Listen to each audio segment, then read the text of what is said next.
Okay, so boys and girls, ladies and gentlemen, good morning for this lecture today. I will continue where I stopped last time. I was talking about Sidney's poem, which is a sonnet. And I began the first sonnet, and I explained some of it, and I'll go back and read. I read the whole thing and explain the whole thing with you here this morning. This is a continuation from last time, last meetings. But before that, as I said, as I promised you, I'll talk really about the test and about the instructions for the term paper, because many of you, or some of you, asked me about that, and I will show you now this, and I will share this with you now to show you really what I mean by all this. Where is it?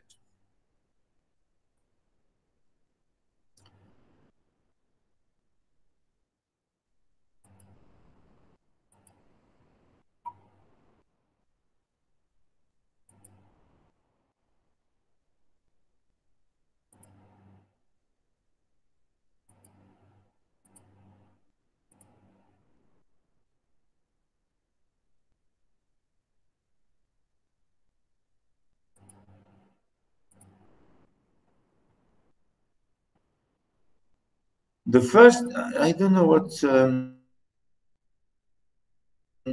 let me,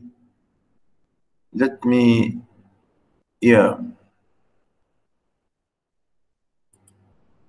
Now, the first really document I want to share with you is here now. You can see it. I say in-class essay and term literature topic semesters 3 and 4, which includes yours. So you can see this here. As I said, I included this for you in my last night's message that I sent you. Included a zip file which includes 4 main files of elements or of instruction, and this is the first one. You can see here how we divide the thing. So for any class essay or a term paper or things, really these are the elements that we expect. Notice here the rubrics, for example, the division between excellent, again proficient, again satisfactory, and limited and unsatisfactory, and all this. And I think you know how we as instructors, how we look at this, right? And you can see here how we divide according to content idea developments. For example, we have 20 points. We have for the organization 5 points, and we have for the conventions 5 points. For example, this is only as an example. So all in all, for example, this is 30 marks. You can see for organization 5 marks, for the contents 20, and conventions 5. I think sometimes, you know, for those, for me, I think I even pay more attention, but this is the general guideline that the department really is using. Okay, so this is the first document. Now, the second document is, let me show you here, is this one.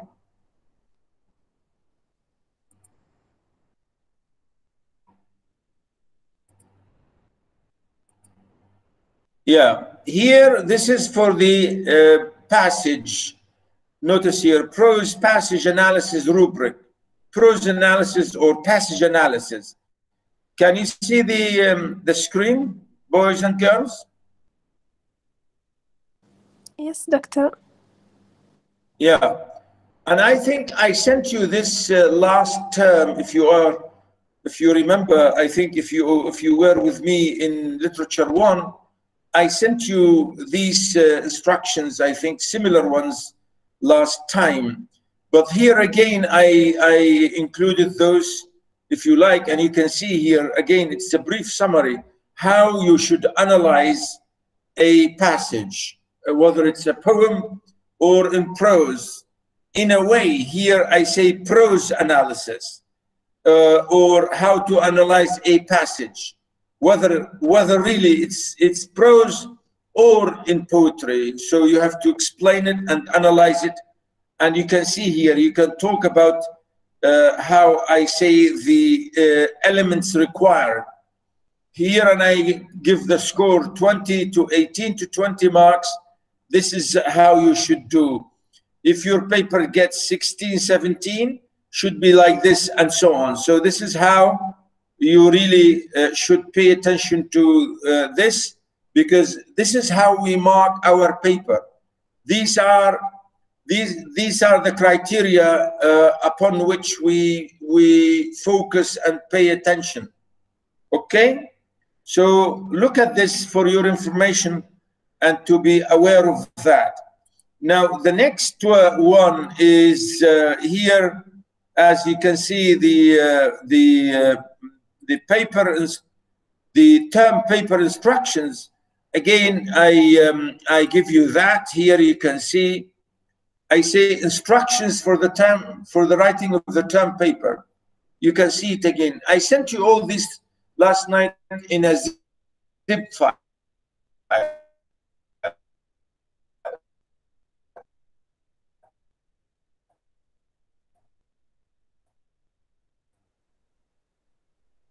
In a zip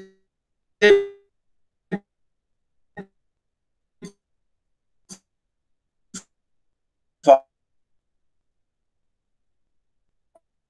And then again,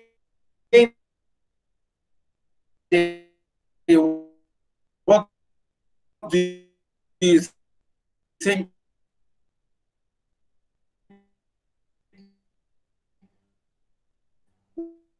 what you should put in the introduction, how you should write the introduction? Very few, actually, very few people made this terrible error, and they have lost. And three of them dropped the course because of that, because they got really punished because of plagiarism.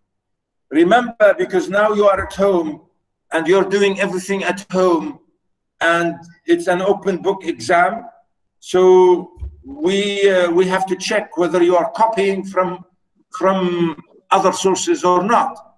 We want people to do their own. And I say here the date of turning in your projects should be week 14 of the term, week 14 of the term. And I give you the list here on the next page. I give you the list of the topics to choose from, either those or you can choose any other topic. I just gave you samples, examples, right? And I say here, write a well-organized literary analysis essay. Notice, I want analysis, I want evaluation, I want really study of the topic. And here I say one, only one. And of course, when you choose these topics, you can ask me about it if you like. Again, I say the last number 11, I say, if you don't like any of these 10, you can choose one of your own. I say, choose any other topic of your own from any other poem or a play that you have read and you would like to discuss. So the topics I mentioned, they are not really compulsory. You can choose another one if you like. It's up to you. Yeah? Do you understand?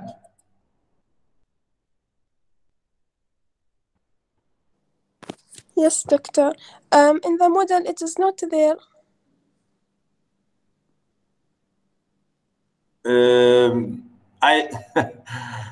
Ala, I put it on Moodle and I will show it to you.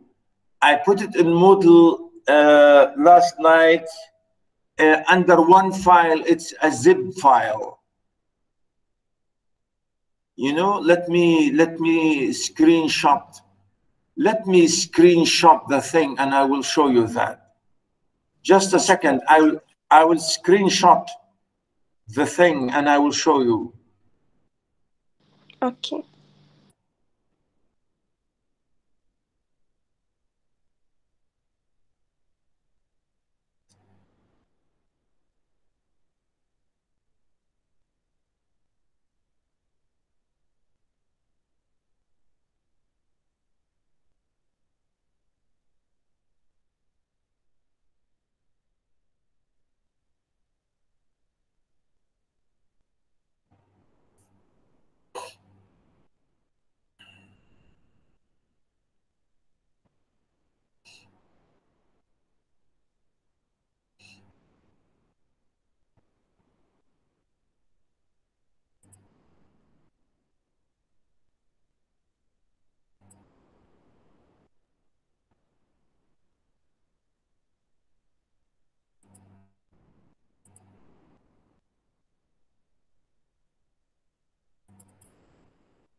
Okay, can you see my screen now?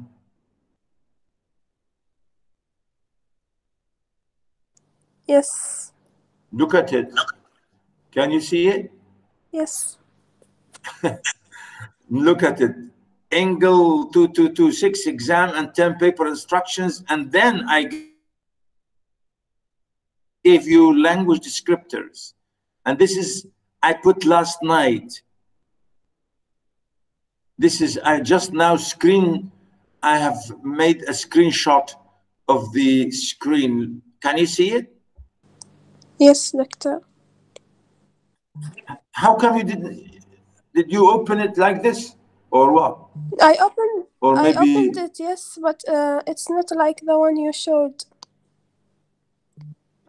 yeah, it's why? Because I don't know. Other boys, It's not like other the page girls, which have you? has the subjects, like the writing Oh, analysis, why and not? it has essay exam rubric.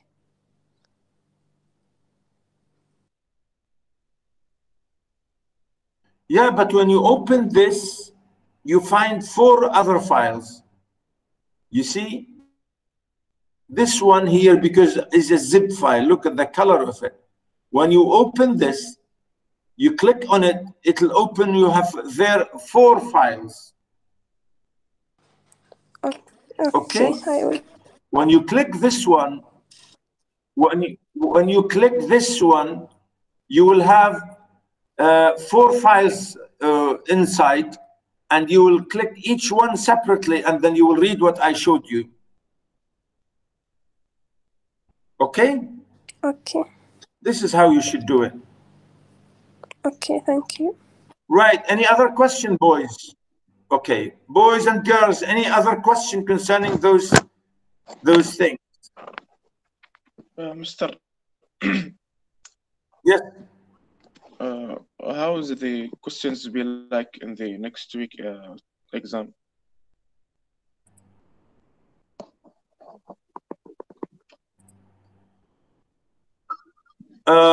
The questions, as I said, it's going to be really simple. Now, let me just a second.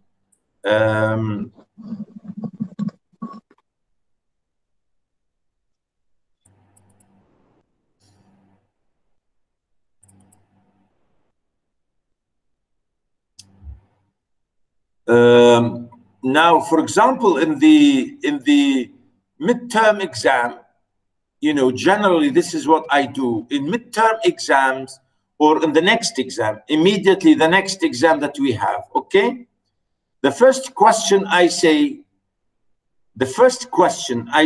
identify the following poetry questions by naming the poet, the poem, and the significance of the quote with reference to the whole source poem. It's like those exams, it's like those exams I had with my Introduction to Literature 1. If you remember, Layla and La, you were with me in Introduction 1. It's the same style. So the first question is identify the following poetry quotations by naming the poet, the poem, and the significance of the quote with reference to the whole poem. And I will give you a quote, 4 lines, and you have to tell me that this quotation is taken from the poem blah, blah, blah, blah, the poet blah, blah, blah, blah, and the significance of the quote is, and you have to explain in a paragraph form. You have to write a paragraph, and I give you a space here if you like. For example, you know, let me show you here.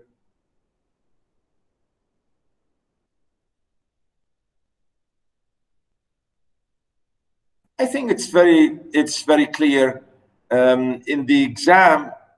Let me share this with you.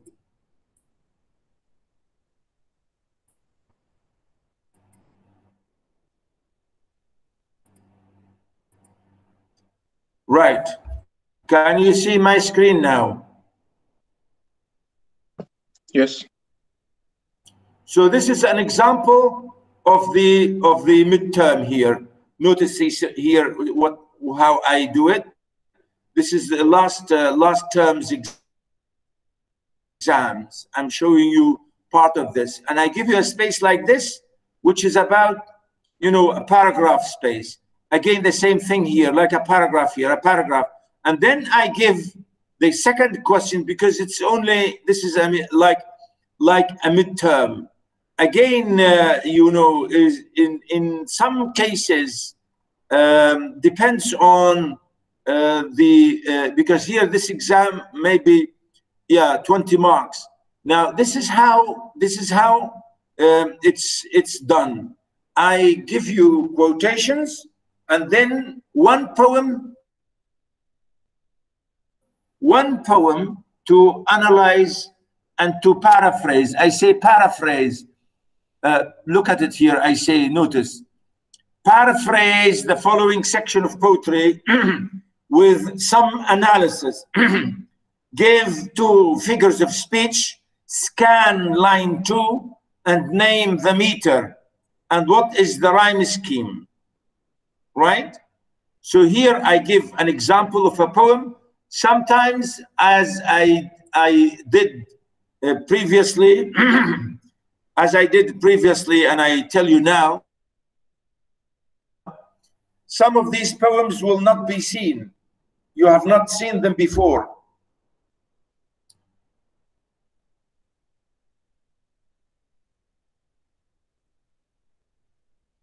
Do you understand? Yes.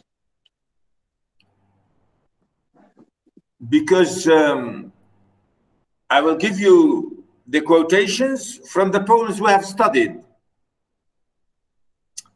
The quotations from the poems we have studied. But the paraphrasing of another poem, which is from an unseen poem, because I want you to show me how you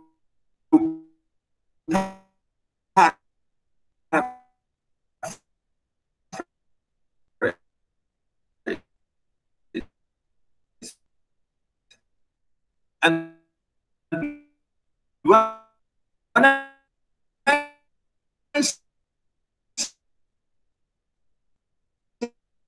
say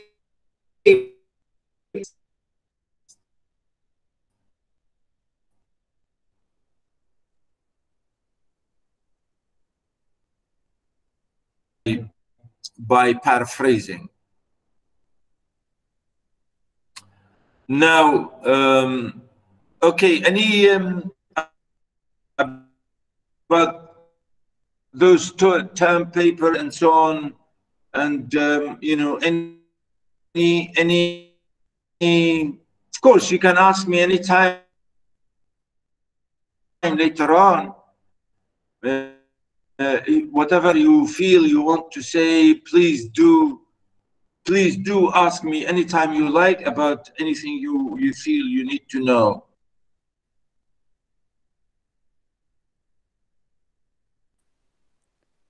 Doctor?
Well, sorry, I lost connection. Are you back again? Yes, doctor. Yes. I don't know. I lost connection for a while. No problem. Doctor? Anyway, I will go back to the poem, to Sidney's poem. As I said, I gave you and I explained to you the first section or the first stanza, and I said this is, as you see, this is a sonnet, really like Shakespearean sonnet, but it's not really Shakespearean in a real sense, because the meter is hexameter, meaning 6 lines in each really stanza. And I tried to divide for you this, and I told you how we do this, you know, in scanning. I said, like, loving in truth and fain in verse my love to show, that she, dear she, might take some pleasure of my pain. You know, and I did this last time. This is what we call scanning. Well, can you hear me again, boys and girls?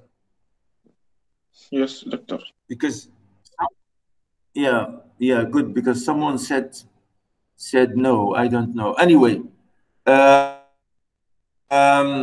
so this is really the important part that I want you first to know and to mention, how to scan. As I said in the exam, for example, I said here, if I want to show you how you can do this, really, I will.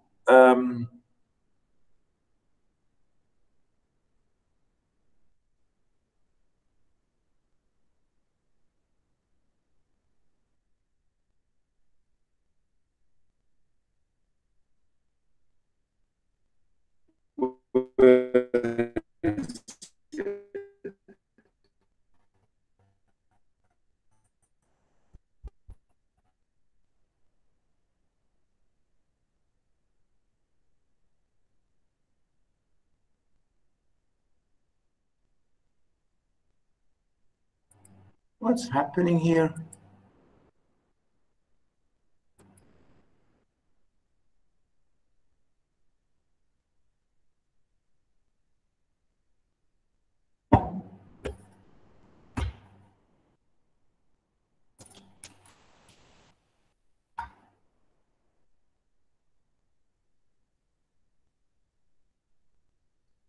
I don't know, maybe I have lost connection again. Yes. Can you hear me? Yes, now we can hear you. Yeah, because somebody's saying you are losing my...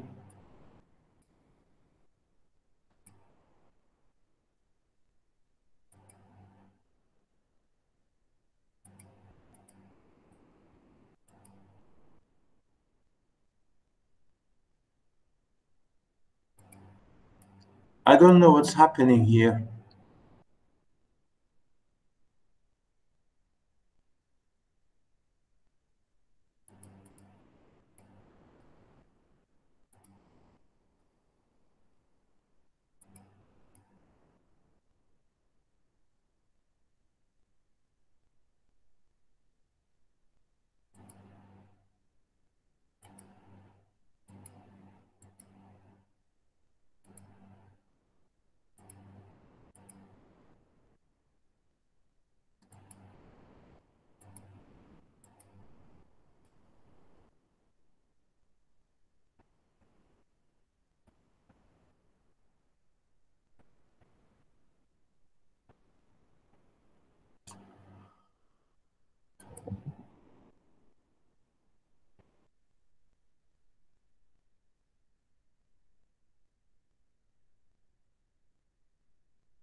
Yeah, I don't know. My mic is off. I don't know how it went off.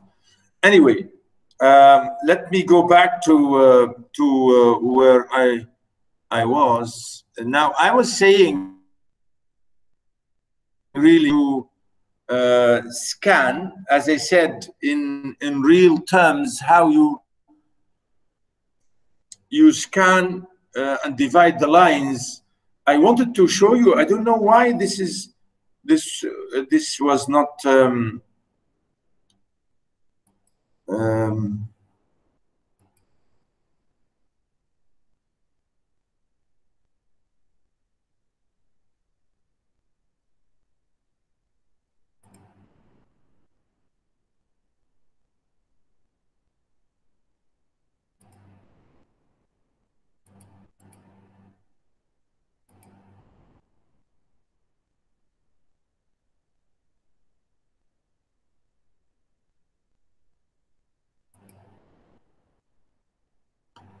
So I was just trying. I want to show you here. Can you see my my screen again?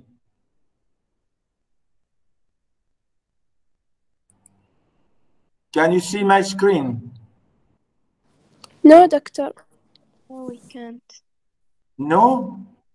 No.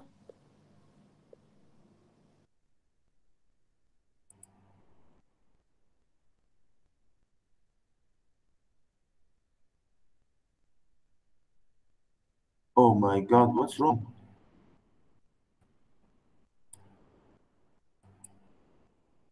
Yeah? Can you now? No. Not yet. Yes, doctor. Yeah, I this can. is, yeah. I sent you the link. Check it again.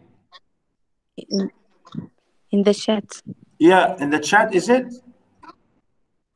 Yes. Yeah, I really just wanted to draw the scanning only to show because maybe I have two people who already, yeah, good. Yeah, all of you now can see. Now, I'm saying when I say scan, I say loving in truth. For example, I say, the word loving, unstress, and then stress like that. And then I divide the line like this. And the next one, I say unstress, again like that, and stress like this. And then this is the second foot. And so on. I say unstress and stress. And then I close the foot. Okay, this is how we say loving in truth, etc. Right? So this is how I say unstress and then stress, and then I slash the foot. Can you see that? Sorry, doctor, it still doesn't appear with me. At which page I can open it from here? I don't know. I mean, I'm sharing everybody is, everybody, well, 7 people with me. Okay, I'll try to I go don't out know. and enter again. I don't know, maybe because I sent it to you, the link. I can send you this later if you want. Okay. Okay? So really, this is the idea I want to show you here. So again, I say, when I say unstressed stress, I mean, just look at the word, and above the word, you should do the drawing like this: unstressed, which is like you, and stress like a line, and then divide the word. And then again, another one, unstressed like you, and then stress a line like that, and then I cut, and this is what we call scanning. Okay? Okay. Yeah, I think it's clear now. I'm not really. Yeah. Can you repeat it, please? I'm saying when we scan, we look at the word. For example, we say the poem says loving in truth and faint in verse. Okay. Now, where are we here? I say loving, correct? So unstressed. And I said this you like you here, which is unstressed, and then stress, and then divide the line, and then another unstressed, and then stress, and then divide the line, and then again unstressed, and then stress, and then divide the line, and so on. So here you have 1, 2, 3, 4, 5, etc. If I ask you in the exam, you should draw above the line. Here in this application, I can't write here because it's only for drawing. It's above the line. You say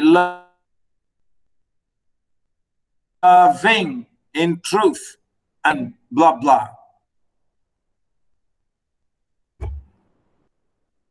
Okay?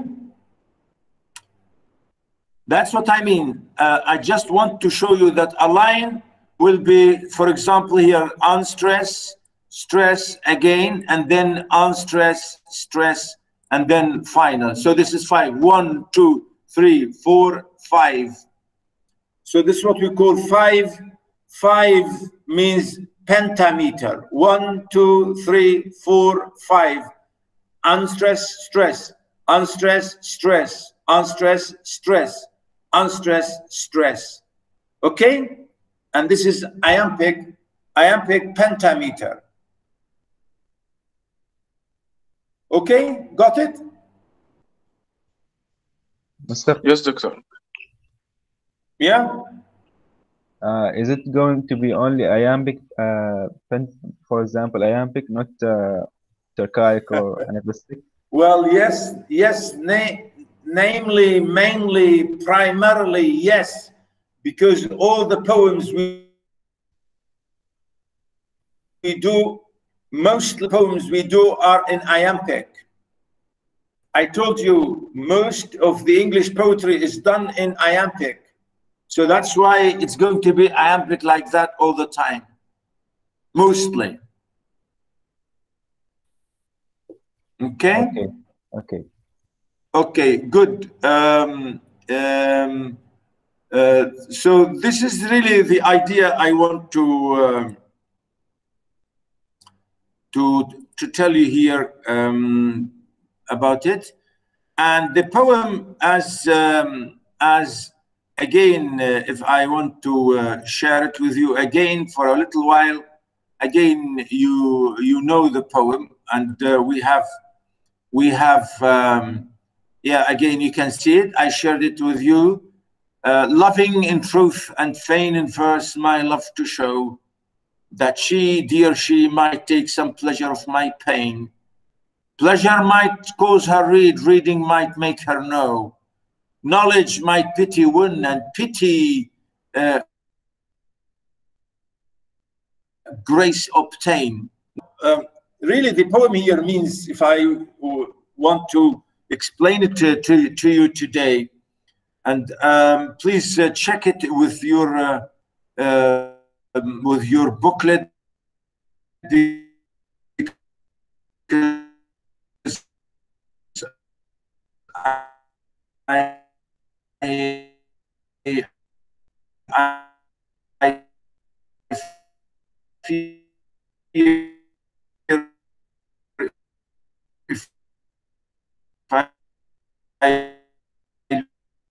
lose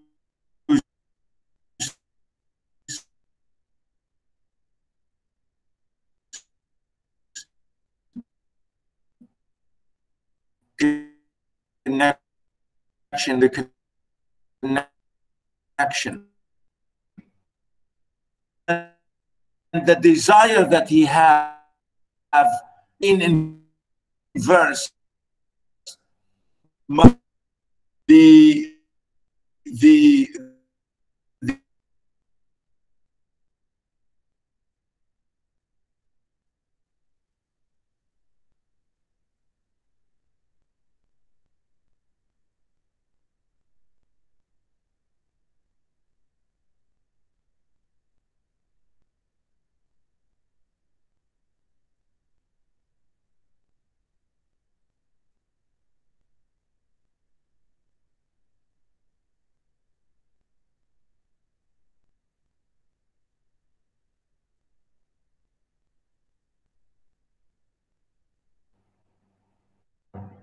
La ilaha illallah.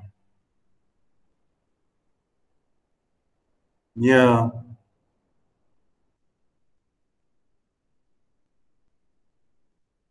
Yeah. Can you hear me again, back again, girls? Yes. Boys? Yes, Yes, doctor. doctor. I don't know what's happening this morning.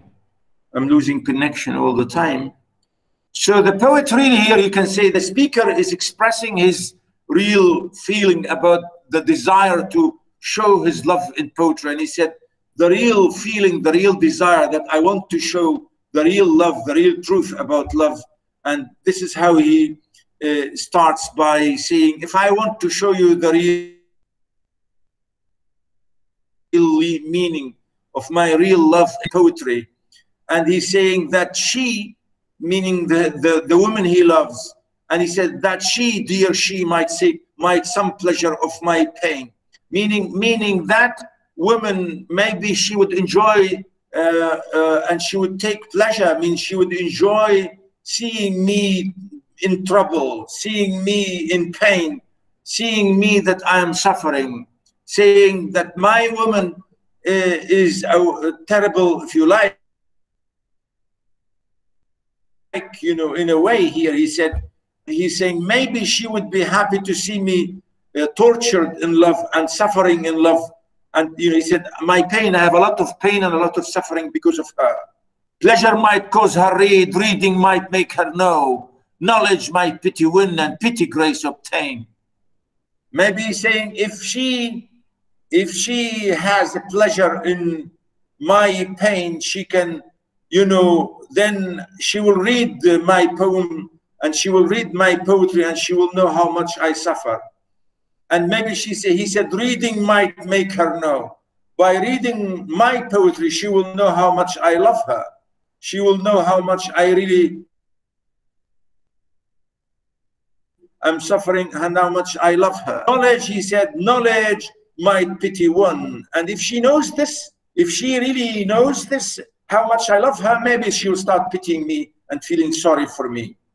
Again, he said, and pity and pity grace obtain. And maybe if she starts to pity me, she will start to feel sorry for me. And again, you say grace, meaning she will be more compassionate. She will understand my situation more. And this is the first 4 lines, you know. Here he wants to say, I'm writing this poem and I want to show my real love to this woman that I love. And maybe by reading this poem, my love will know how much I love her.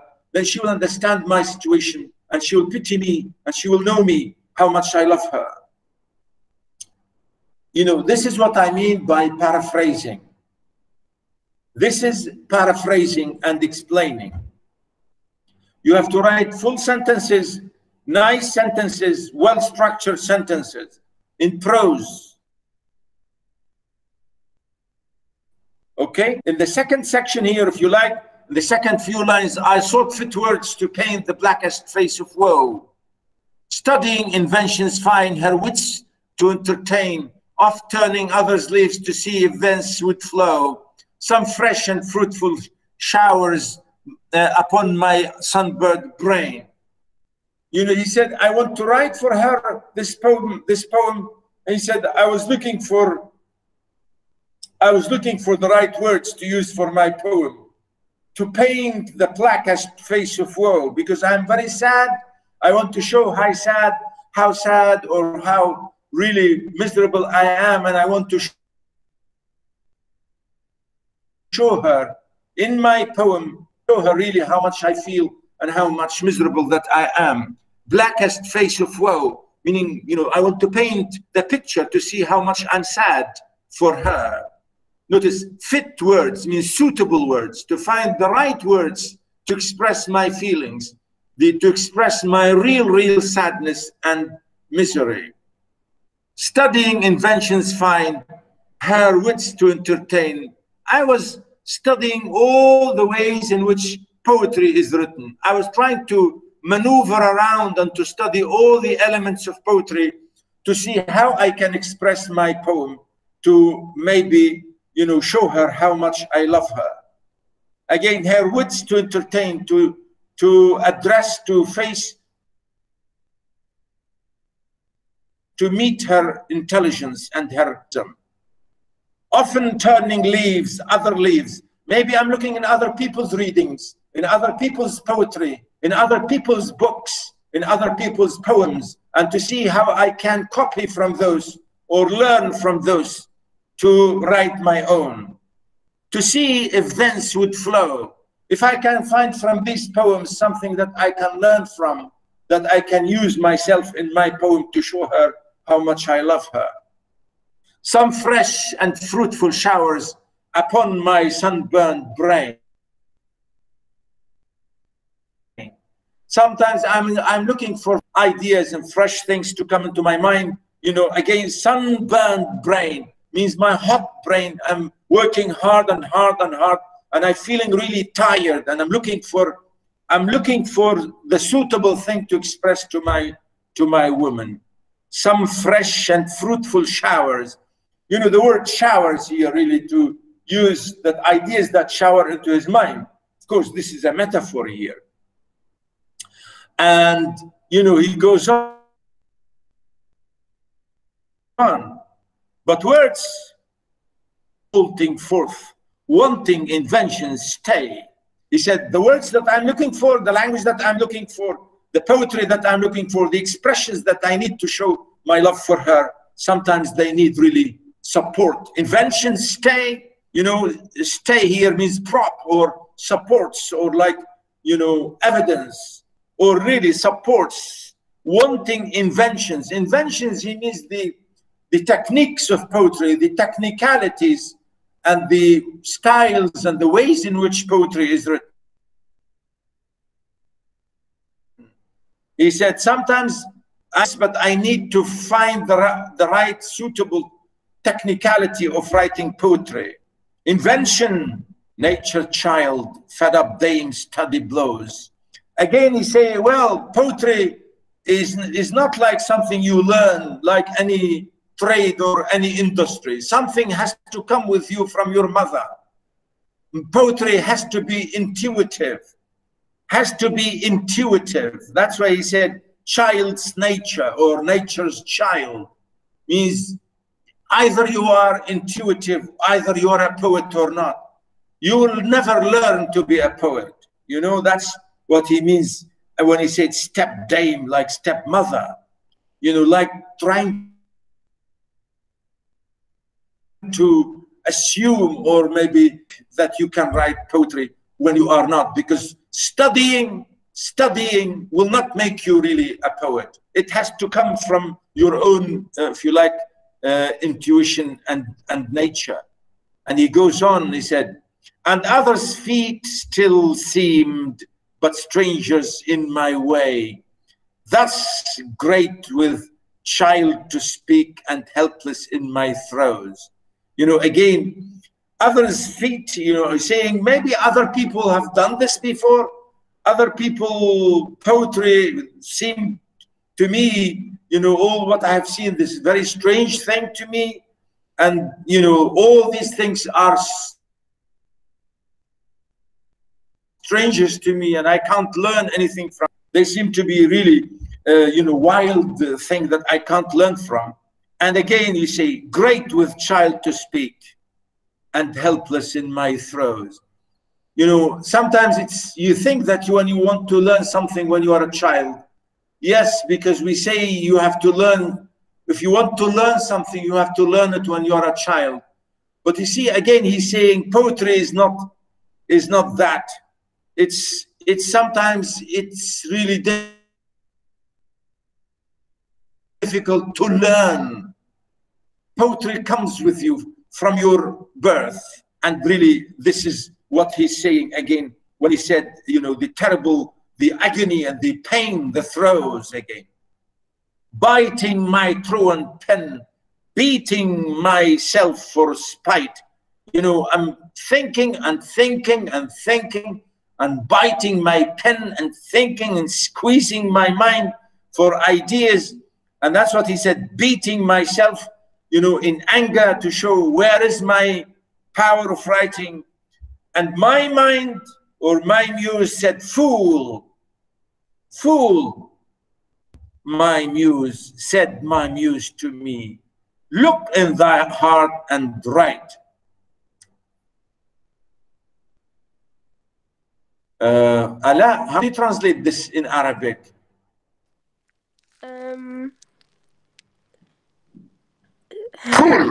Fool. غبي. Muse to me, look in thy heart and write. Yeah? Yes. How do you translate this to good Arabic? Come on. Look in thy heart and write. No, the whole line. Fool, said my muse to me.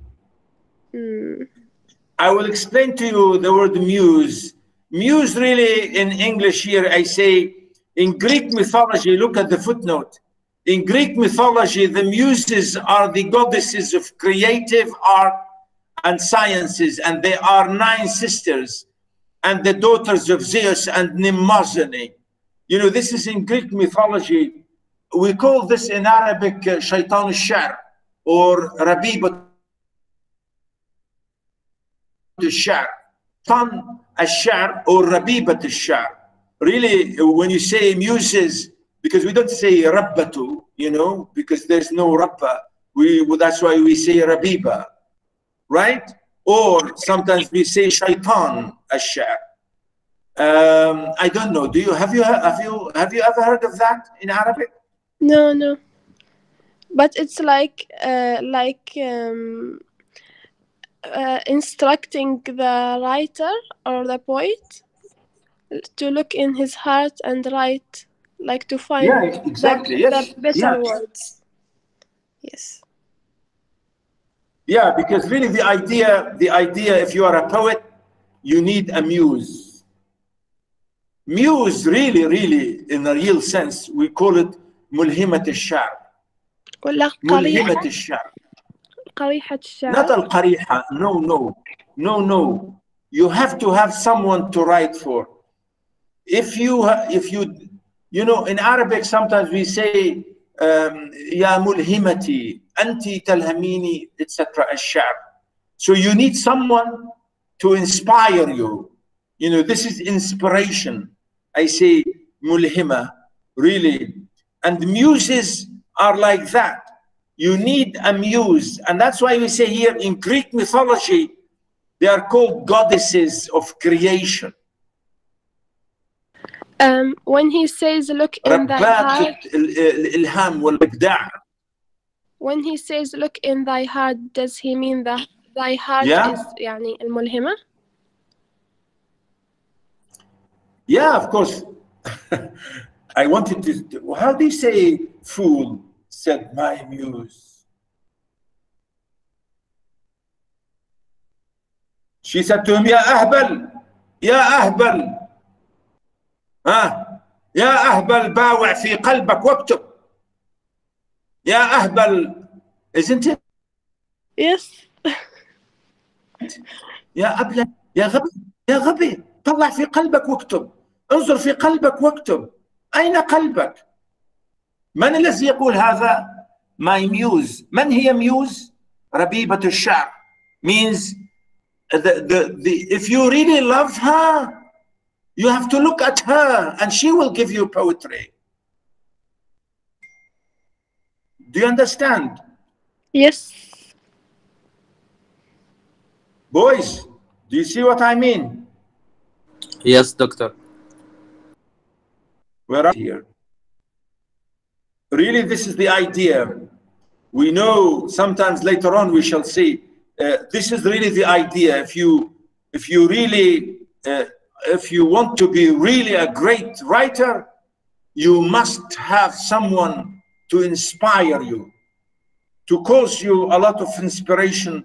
Sometimes could be painful inspiration.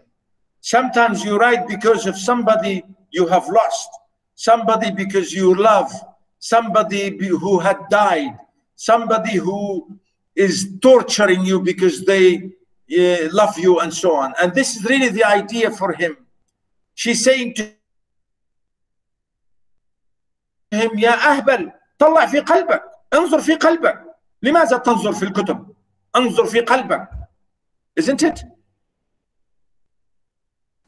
Yes. Sorry to see this in Arabic, but this is really the idea. I wanted to get this feeling. You know, when she's saying, fool, said my muse to me, look in thy heart and write. Because remember, at the beginning, he was looking here and there, trying to find the right words, trying to find the right thing. And she said to him, why are you doing all these things? Look into your heart and then you will be able to write. If you are a real poet, look into your heart, because you can't learn poetry from outside. It has to be in your heart, from your heart. If you really love, look into your heart. And the note, as I said, notice in Greek mythology. Look at the footnote in your book here. I said, muses are the goddesses of creative art and sciences. And there are 9 sisters, the daughters of Zeus and Mnemosyne. Zeus in Greek mythology, he's the god of gods, and Mnemosyne is his wife. They are, and these daughters, they are 9 sisters, 9 daughters, 9. And they are Calliope, she's the muse of epic poetry. We have Cleo, she's the muse of history. Erato, she's the muse of poetry or love poetry. Euterpe, she is the goddess of lyric poetry. And Melpomene, and she is of tragedy. And Polyphemia, she is of singing and mime and sacred dance. And Terpsichore, she is of dance and choral song. Yeah, she is of the comedy and pastoral poetry. And Urania of astronomy. And another name is called Aphrodite, who is also the goddess of love and beauty, daughter of Zeus. In Roman mythology, she is called Venus. She is also called Cytherea. So these are the 9 9 absolutely in Greek mythology and in literature, in Western literature. Really, these muses are really very important. People always talk about them. My muse, they say my muse, meaning you are the one who inspires me to write, to create. And people say this when they are really, sometimes when they are in emotional situation. And I think this is absolutely, they are used. And the name Erato and Calliope and Melpomene and Polyphemia, etc., Ute and Erato, you know, the word Erato and the word eroticism and erotic, you know, the name is or the word or the adjective is from here, from eroticism and erotic. You know erotic or erotic? Have you ever heard of the word erotic? No, doctor. It's really originated. Sorry? No, Yeah. I haven't heard about it. Yeah, it's a good word. People use it in criticism and in psychoanalysis. Many situations they say erotic means sexual, really means very sort of, you know, sexual thing.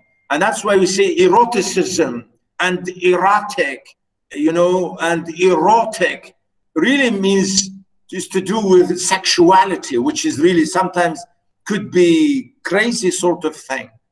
And, you know, in many ways, we use this in criticism, mainly in psychoanalysis. In psychoanalysis, we use this a lot. Anyway, so this is really the idea I want to highlight here in the last line. And in the next stanza, he goes on. When nature made her chief work Stella's eyes. Ala, can you scan this line?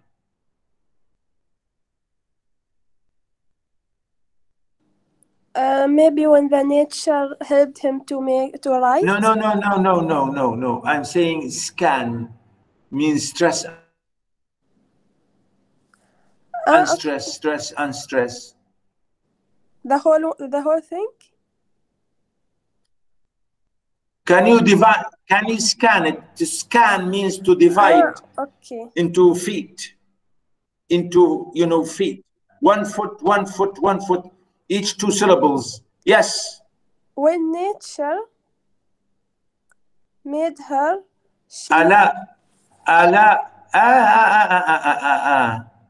We divide. We scan according to syllables. The reason I asked you, Ya Ala, because you were away last time and maybe you did not listen to my lecture last time. How do we scan? We scan according to syllables. How do you say nature? How many syllables in nature? 2. 2. Yes. So do it then. Nature. Read. Wait. Read the line in syllables, according to syllables.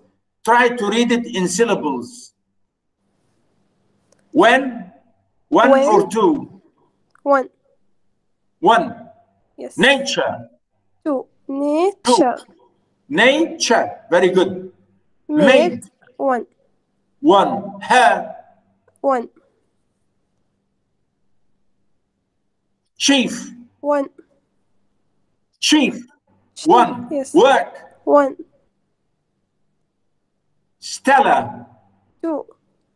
Stella. 2. Very good. Eyes. 1. 1. Yes. Right. Now, do it. When nature made. Wait a minute. When and stress. Okay. When nature made, isn't it? Yes. Then her chief work still Last eyes. Is it correct, doctor? Yes, when nature made her chief works Stella's eyes. You see? So this is how I want you to really think about scanning, because I'm going to ask you in the exam, the next few exams, the next 2 exams, I want you to learn how to scan, and I will specify the line. Okay? Again, the eyes, wise, devise, disguise. Notice A, B, A, B, A, B, A, B, isn't it? Eyes bright, wise light, devise, sight, disguise, delight. Again, Yes. A, B, A, A, B, A, B. We did this And then, the class before the last one. yeah, yeah, Yes. yeah, of course. But I repeated that. I repeated that last time quite a lot to make Yes. sure that you get it. Anyway, any question, boys and girls? This all will come in the exam for next week. What do you mean all? I mean the scanning and the when we. I told you to identify, to explain, to comment on the.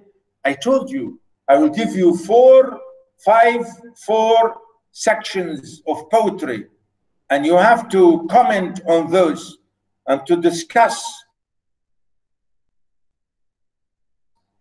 You know, I say the context, the you know, etc. You have to explain this quotation in relation to the whole poem.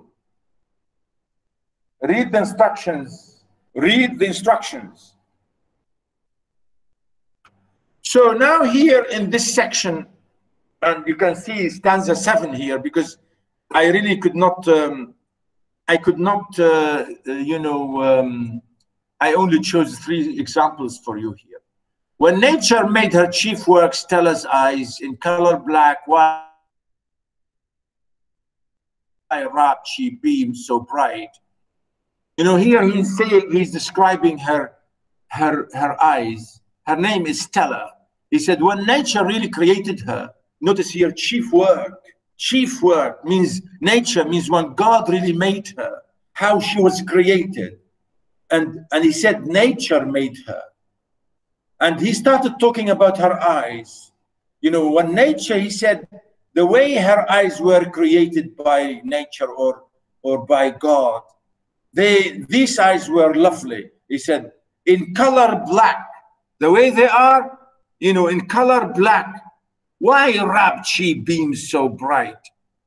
You know, meaning very, very black, and the way the beams that are shining through her eyes, again, wrapped. Why wrapped? As if to say, you know, even when you are hiding or you are covering your eyes and covering these beams are so bright that they are so shining. Why are you hiding your eyes, your lovely eyes, which are really here, he said, shining, beaming and shining, bright? Would she in beauty black like painter wise, framed dainty's luster mixed of shades and light? I mean, again, he said, would she in beauty black, in beamy black, again, beaming, again, shining or radiant. Again, he say, the way she's very beautiful and shining with beauty and radiant with beauty, the blackness of her eyes, the lovely color of her eyes. You know, again, he said, like painter-wise, like no painter, no great painter would be able to paint her beauty or the beauty of her eyes, because the way her eyes are shining and lovely, no one can do that. And the colors and the shades, notice, mixed of shades and light. So he really here, he's describing the beauty of her eyes in a very amazing way. Or did she else that sober hue devise in object best to knit and strengthen our sight. Or maybe she here could be nature. He's saying maybe nature created her, the best way of creation. Notice here, sober hue, maybe the way she looks sad. Sober means wise and sad looking. Is she, was she created in this sad way? Nature made her sad looking. Notice here, hue, device, hue, color again. The way she looks, device created. In object best to knit and strengthen our sight. The way she was created, it's the best way to suit the way we look at her. Lest of no veil these brave gleams did disguise, they sun-like should more dazzle than delight. He's saying, if she doesn't hide these eyes with her veil, if she doesn't cover her eyes with the veil, the shining and the radiance and all this really beaming, shining, beams coming out of her eyes will dazzle, will make us really maybe unable to see her beauty because she's so beautiful. Notice here, dazzle. Dazzle means we get dizzy. We get dizzy. We can't really focus because she's so lovely, so beautiful. And that's what he said. They sun like the sun, like looking at the sun. You can't look at the sun because you can't open your eyes into the sun because the sun is so much strong and dazzling. He said, looking at her eyes could be as dazzling as looking at the sun. And notice here really the great metaphor here. Or would she her miraculous power show, that whereas black seems beauty's contrary? Or maybe she is, very beautiful, miraculously beautiful. She's a miracle. She's absolutely miracle in beauty and everything. She has this miraculous power, to show us her beauty, that whereas black beams seems beauty's contrary.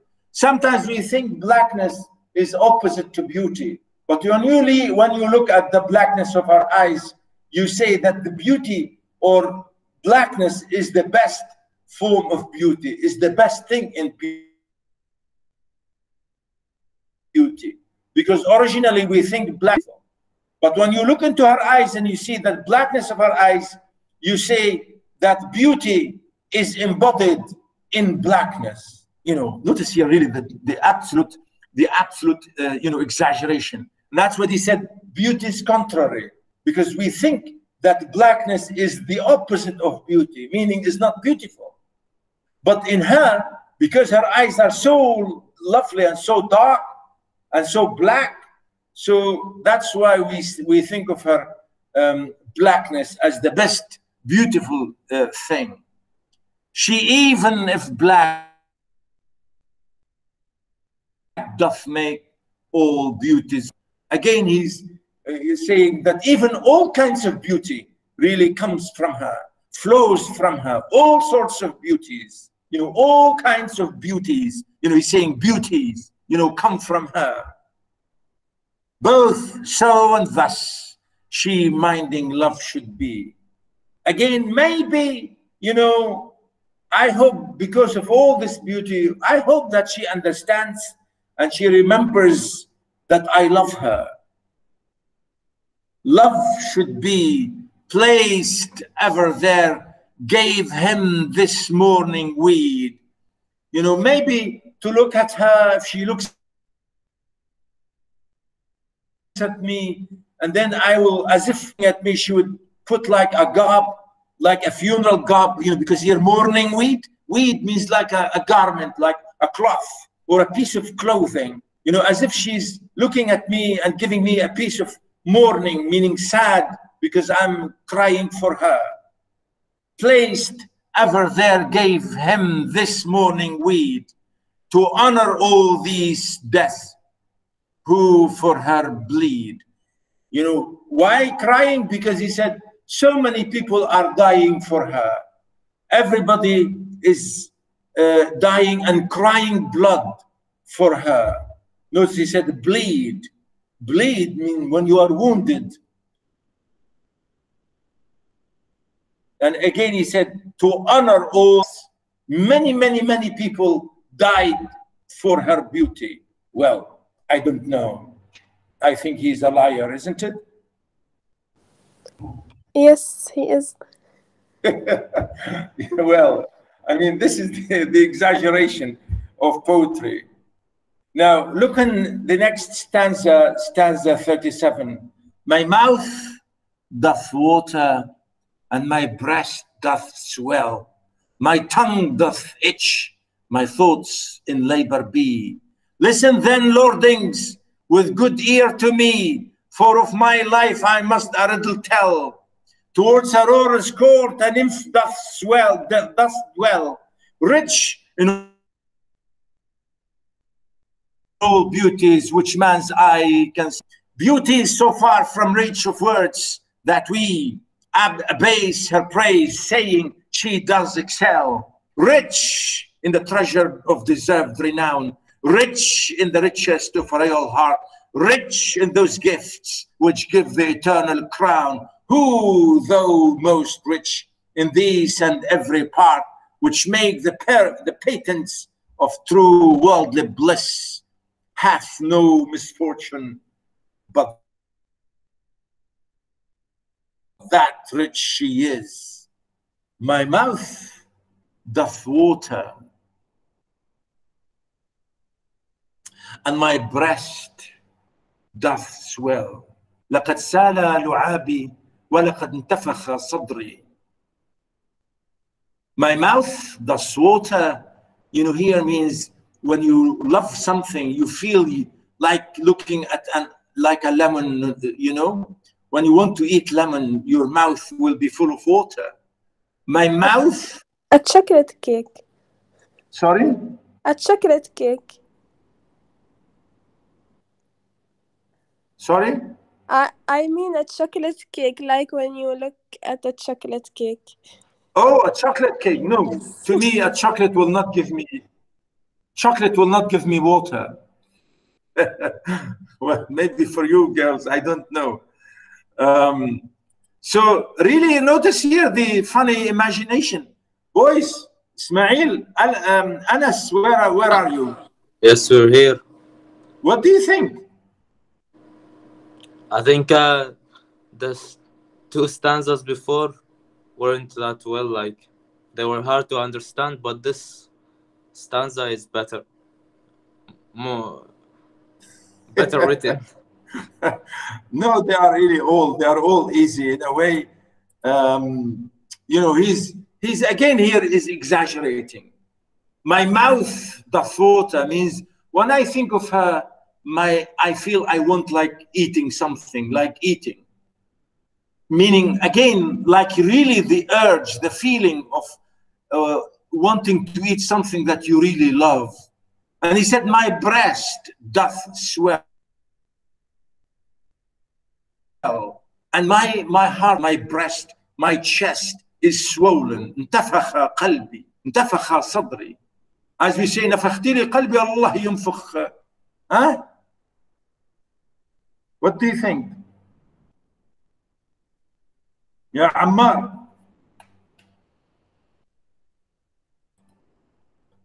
عمار? Yes.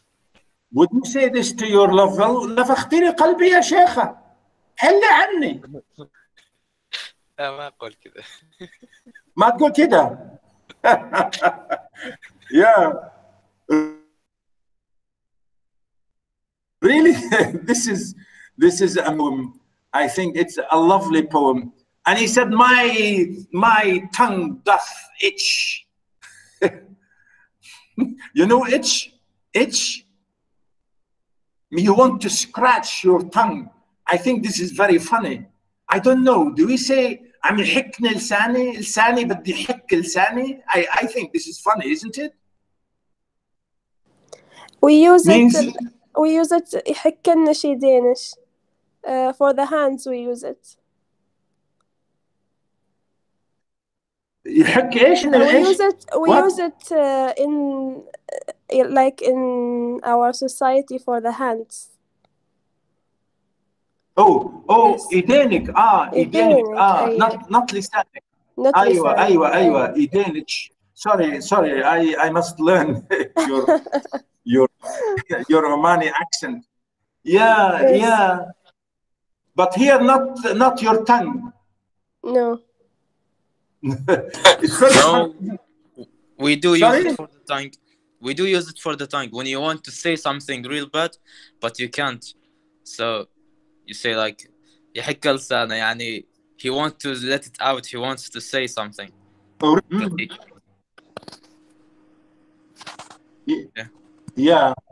yeah, funny, isn't it? I mean, this is really an amazing section here, and I think the time is already up, and I'm going to stop here. I will continue from there next time. Okay, any question, boys and girls? Thank Yes, you, doctor. Doctor. Doctor, Yeah? Doctor, which day will be the exam?